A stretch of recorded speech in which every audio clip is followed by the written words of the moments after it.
When Philip was 18 months old, his grandfather, the King of Greece, was forced to abdicate for his role in a war between Greece and Turkey. His father was arrested. Although several members of his family's close friends were executed, Andrew was merely banished and he and his family were allowed to leave. Philip first lived in Paris, but at the age of 7, he was sent to school in England. His family scattered, his 4 sisters married Germans, his mother was sent to an asylum, and his father settled in Monaco. He was left with his aunt. When he was 18, he was reunited with his mother in Greece, but he was convinced to return to England, where he was already in training to become a naval officer. It was at this time that he was introduced to Princess Elizabeth and her sister Princess Margaret. Elizabeth was smitten and started writing to him, even though she was only 13. After finishing at the top of his class, he was assigned to several missions in the Mediterranean. By 21 he was a first lieutenant, one of the youngest in the Royal Navy. After the war, he became an instructor. He also asked George VI for permission to propose to Elizabeth, who was 20 at the time. George merely asked that he not announce the engagement until she turned 21. The following year he renounced his claims to any Danish or Greek titles and became a British subject. He adopted his mother's family name Mountbatten.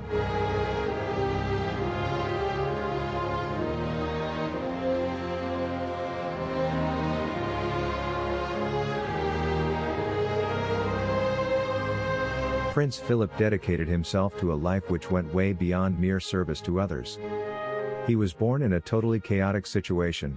His mother gave birth to him on a kitchen table. Shortly afterward the family fled Greece as refugees and he had to be smuggled over the border in an oranges crate.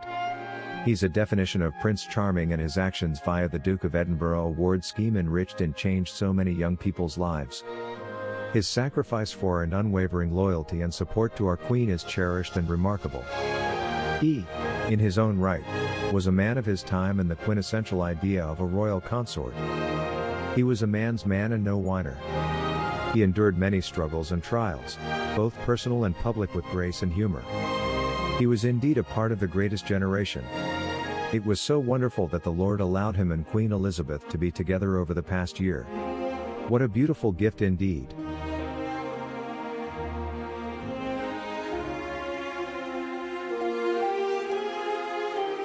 Philip was born a Prince of Greece and a Prince of Denmark.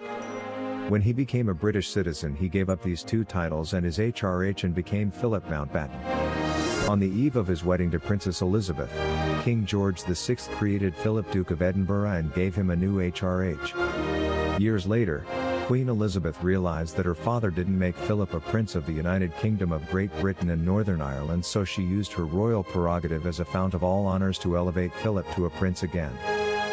I will remember him as that tall figure always beside his wife, always protectively hovering over her, making her laugh and smile even at times when no one else could. I will remember him as a man who you could not help but laugh at, or with, even when he said things that were scandalously inappropriate or rather awful if said by anyone else. He had this twinkle in his eye.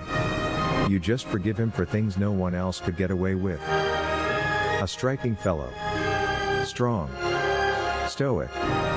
Grumpy, at times. The quintessential keep calm and carry on British nobleman. Also the Greek outsider with 3 sisters married to Nazis during the war. Disliked by his father, his mother distant, difficult and mentally ill. He could never truly be himself, and he had little freedom to express who he was, what he stood for. He went into the Navy as soon as possible and found a great sense of belonging. Camaraderie.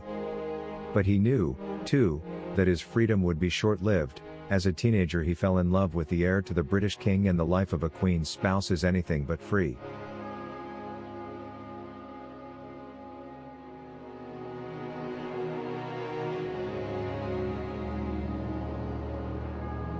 Prince Philip was an aviator, a seaman, an adventurer, a storyteller, a hunter, an excellent rider, a keen shot, and rather fearless.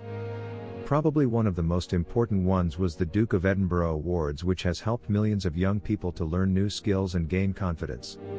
But he was an amazing environmentalist, way ahead of his time, but he was also incredibly knowledgeable and intelligent. Their most important achievement was his huge duty to Queen and country, and I don't think she would have been such a success without him. May he rest in peace. Duty done exceptionally.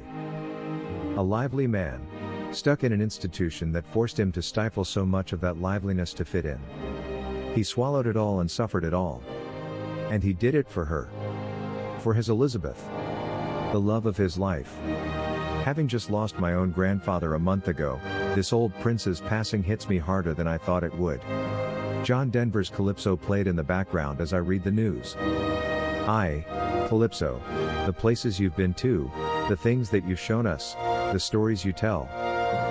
He sure saw some beautiful places.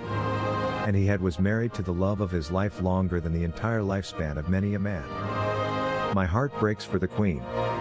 To lose someone who was your everything kills me to imagine.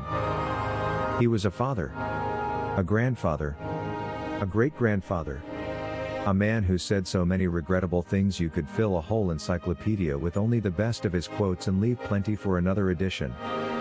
The very foundation of the whole royal family, the man who held it all together, quietly, ever present, never wavering.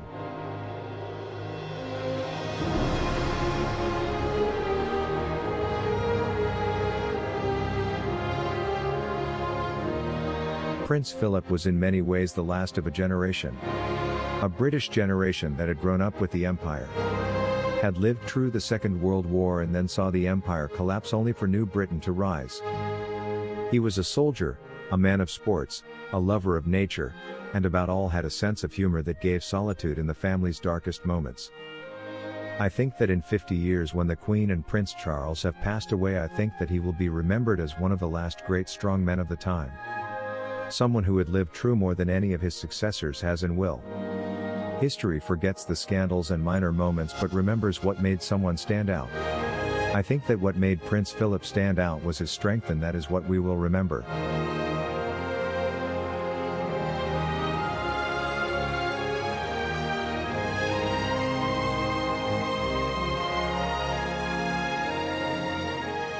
Prince Philip was involved with hundreds of charities as a patron, president, or member, including the British Heart Foundation and World Wildlife Fund, although he took a step back from active work in the sector 4 years ago.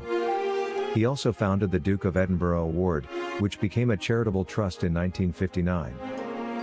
In a speech given on their 50th anniversary, the Queen ended by saying of him, "He is someone who doesn't take easily to compliments, but he has, quite simply, been my strength and stay all these years, and I, and his whole family, and this and many other countries, owe him a debt greater than he would ever claim, or we shall ever know." For his part, Prince Philip has gone on record as saying his job, first and foremost, was to support her. It was portrayed in The Crown when George VI took him aside and said, "You understand, the titles, the dukedom. They're not the job. She is the job. She is the essence of your duty.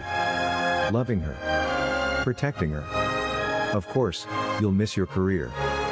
But doing this for her, doing this for me, there may be no greater act of patriotism. Or love."